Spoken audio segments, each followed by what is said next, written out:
Hi friends, welcome to joyful homemaking. இன்றைக்கி நம்மளோட சேனலில் கார்டனிங் பற்றி தான் பார்க்க போகிறோம். ஒன்றும் இல்லைங்க, என்னோடய சிஸ்டர் வீட்டுக்கு போயிருந்தேன். இங்கே வந்து எல்லா செடிகளும் ரொம்ப யூஸ்ஃபுல்லான செடிகளாக இருந்தது, ரொம்ப பயனுள்ள செடிகளாக இருந்தது எல்லாமே. ஸோ இதில் எப்படியெல்லாம் மெயின்டைன் பண்ணுறாங்க அப்படின்றத பார்க்கலாம் அப்படின்றதுனால இந்த வீடியோவை அப்லோட் பண்ணியிருக்கேன். ஸோ இதில் என்னென்ன செடியெல்லாம் இருக்குது, அது எப்படியெல்லாம் இவங்க யூஸ் பண்ணுறாங்க அப்படின்றத தான் பார்க்க போகிறோம். எல்லா செடிகளும் நல்லா பச்சை பச்சேல்னு சூப்பராக இருந்ததுங்க. பாருங்கள், இதெல்லாம் மருதாணி செடி. இதை நாங்கள் எல்லாம் எடுத்து அரைச்சி வச்சோம் கையில். ரொம்ப சீக்கிரமாகவே அந்த கலர் வரும் இல்லைங்களா, நல்லாவே வந்தது. அப்புறம் இது தலைக்கு கூட அப்ளை பண்ணிக்கலாம் அப்படின்றதுனால கொஞ்சம் எடுத்துகிட்டும் வந்திருந்தோம். இது பின்னாடி வந்து அலரிங்க. அலரி செடியில் வந்து அடுக்கு அலரின்னு இருக்குது அப்படின்னாங்க. பட் இவங்க வச்சுருக்கிறது வந்து சிங்கிள் ரோ இருக்கிற அலரி தான். இதுதான் வந்து சாமிக்கு ரொம்ப நல்லது அப்படின்றதுனால இந்த அலரி வச்சுருக்காங்க. இது வந்து பிங்க் கலரில் இருந்தது அலரி, ரொம்ப பார்க்கவே நல்லா இருந்தது. இந்த செடி எதுன்னு பார்த்தீங்கன்னா ஜாதி மல்லி செடி. இன்னும் பூவெல்லாம் விடலைங்க இதில், இப்போ தான் சின்ன செடியாக இருக்குது. ஸோ இது கொடி மேலே போகுது. அடுத்ததாக நம்ம பார்க்கக்கூடிய செடி என்னென்னா முடகத்தான் கீரைங்க.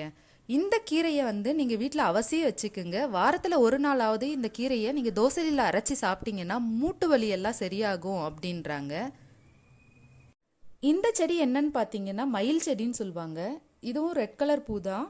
இப்போ அது பூத்த பூவாக இல்லை, நான் இன்னொரு டைம் காமிக்கிறேன் அது. அடுத்தது பார்க்க போகிறது பார்த்தீங்கன்னா ஆலிவேரா. இது வந்து வீட்டு முன்னாடி வச்சா ரொம்ப நல்லதுன்னு சொல்கிறாங்க, அதனால் வீட்டு முன்னாடி வச்சுக்குங்க. இது வந்து ஆயிலில் போடுறதோ இல்லை தலைக்கு அப்ளை பண்ணுறதுக்கோ ரொம்ப யூஸ்ஃபுல்லாக இருக்கும். இது என்னன்னு பார்த்தீங்கன்னா சீத்தாப்பள்ளி. நல்லா பச்சை பச்சைல்னு இருக்குது பாருங்கள், இப்போ தான் வளருது. இதில் இருக்குது பாருங்கள் அந்த மயில் செடியோட பூ ரெட் கலரில். இந்த கொடி மேலே ஃபுல்லாக போயிருக்கு. இந்த மயில் செடி பார்த்தீங்கன்னா அந்த மயிலோட இறகுகள் இருக்குது இல்லைங்களா, அதே மாதிரி இருக்கும். அடுத்ததாக இது மணி பிளான்ட்.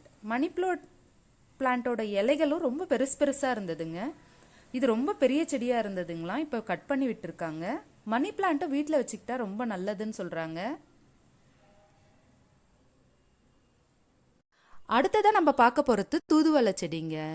இந்த செடி ரொம்ப முக்கியமான செடி. வீட்டில் இருந்ததுன்னா ஒரு 10 இலை எடுத்து நம்ம கஷாயமாவோ துவையலாவோ நம்ம செஞ்சு சாப்பிட்டோம்னா சளி போகும் அப்படின்னு சொல்லுவாங்க. ரொம்ப முக்கியமான செடி. அடுத்ததாக நம்ம பார்க்கக்கூடிய செடி வந்து சுண்டக்காய் செடி. சுண்டக்காயில் நிறைய மருத்துவ குணங்கள்லாம் இருக்குங்க. கால்சியம் ஐரன்லாம் ரொம்ப ஜாஸ்தியாகவே இருக்குது. அது பக்கத்துலேயே ரோஸ் செடி. இந்த சுண்டக்காய்லாம் நிறைய காய்ச்சிருந்தது, நாங்கள் எடுத்தோம். இது பக்கத்தில் இன்னொரு குட்டி செடி. இது வந்து பொன்னாங்கண்ணிங்க, சிவப்பு பொன்னாங்கண்ணி செடி இது ஃபுல்லாக. அது கூடவே இன்னும் நிறைய செடிகள் இருக்குது. முடகத்தான், அப்புறமேட்டா ஜாதி மல்லி செடி எல்லாம் கொடி போயிருக்கு. இதுக்கு கிரவுண்டில் வச்சிங்கன்னா ரொம்ப நல்லாவே வளரும். அடுத்தது பார்த்திங்கன்னா பெரண்டை. அதுலேயும் கால்சியம், அதிக கால்சியம் இருக்குது பெரண்டையில் தான். இது பார்த்திங்கன்னா பருப்பு கீரை.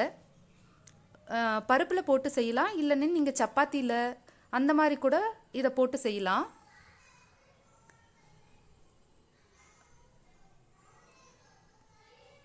இந்த பருப்பு கீரை வந்து பாலக்கீரை மாதிரியே தாங்க இருக்கும், நல்லா டேஸ்டாகவும் இருந்தது.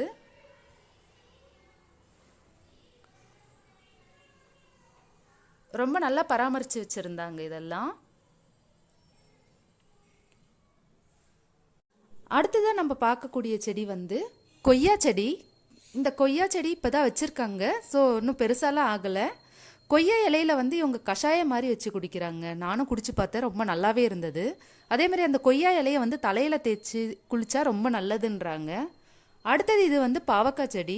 நிறைய பூவெல்லாம் விட்டுருந்தது, பாவக்காவும் இருந்தது. காமிக்கிறேன் இருங்க. 2-3 பாவக்காவும் பார்த்தேன் இதில். இது பாருங்கள், இப்போ தான் குட்டி குட்டியாக பிஞ்சாக இருந்தது, ரொம்ப கசப்பெல்லாம் இல்லை அப்படின்னாங்க. இது பாருங்கள் எப்படி நல்லா இருக்குது. அட்லீஸ்ட் நீங்கள் வாரம் பாவக்காய் சேர்க்கலனா கூட ஒரு 15 days ஒன்ஸாவது பாவக்காவை சேர்த்துக்குங்க, ரொம்ப நல்லது.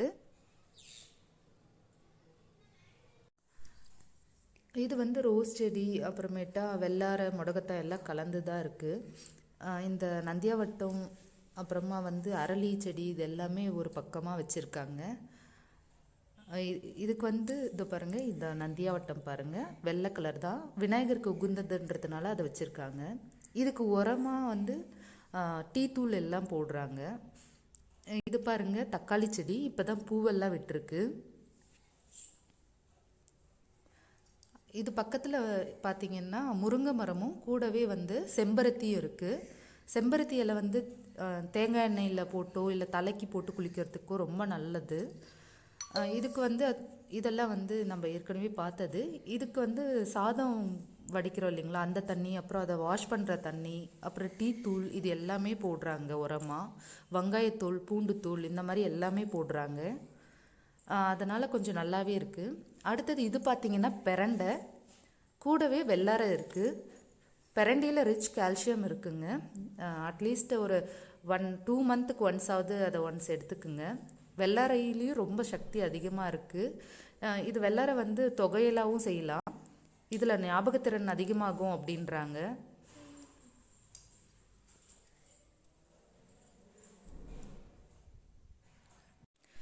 இந்த செடியெல்லாம் மாடியில் வச்சுருந்தாங்க, ரொம்ப நல்லா இருந்தது. இது வந்து பொன்னாங்கண்ணி கீரை தான், சிவப்பு பொன்னாங்கண்ணி பாருங்கள், எவ்வளோ நல்லா குட்டி குட்டியாக அழகாக இருக்குது. இது அந்த பருப்பு கீரையே தான். நீங்கள் வந்து இதை பருப்புலேயோ போண்டாவாவோ இல்லை சப்பாத்தியில் போட்டோ எப்படி வேணாலும் சாப்பிட்டாலும் நல்லாயிருக்கு. இதனோட விதைகள் வந்து இந்த பிங்க் கலர் பூவில் இருந்து அப்படியே ரவுண்டாக கொட்டை மாதிரி ஆகி அதுவாகவே விழுந்து முளைச்சிடுதுங்க. நம்ம மறுபடியும் செடி வைக்கணும்ல அவசியம் இல்லை. அதே மாதிரி இதை செடி இலைகளை மட்டும் கட் பண்ணிட்டா மறுபடியும் அதிலே இலைகள் வருது, துளிர் விட்டு மறுபடியும் அதிலே வருது. அந்த மாதிரி தான் இது இருக்குது. பக்கத்துலேயே வந்து துளசி செடி இருந்தது, சின்ன சின்ன தொட்டிகள்லேயே நல்லாவே வளர்ந்துருந்தது இங்கே. இது வந்து இது பாருங்கள், இது வந்து மல்லி செடி, கூடவே துளசியும் இருக்குது பாருங்கள்.